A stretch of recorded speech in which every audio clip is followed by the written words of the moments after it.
இவ்வளவு பிரச்சனைகளுக்கு நடுவில் அவங்க அணை கட்ட போகிறாங்களா, இல்லைன்னா நமக்கு இந்த காவிரி தண்ணியை இந்த அரசு பெற்று தருமா?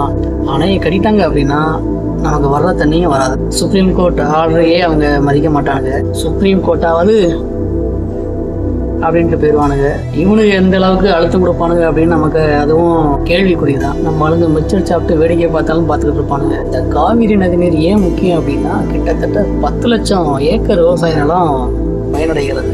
ஒரு ஆண்டுக்கு மட்டும் குருவை, சம்பா, தாளடி போன்ற விவசாயம் பண்ணிக்கிட்டு இருக்காங்க நம்ம மக்கள். அது எல்லாமே பாதிக்கப்படும்.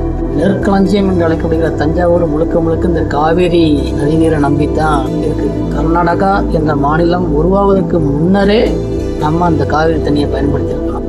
இன்னும் சொல்ல போனால் அந்த காவேரிக்கு காவேரின்னு பேர் வச்சதே நாம தான். சங்க இலக்கியங்கள் நமக்கு அதற்கான சான்றுகள் இருக்குது. இவ்வளவும் இருந்து என்ன செய்ய, அதை பற்றி பேசுறதுக்கு சரியான ஆள் இல்லையே. இவங்க மட்டும் அணையை கட்ட விட்டாங்கன்னா நம்ம விவசாயிகளுக்கெல்லாம் சங்கு தான்.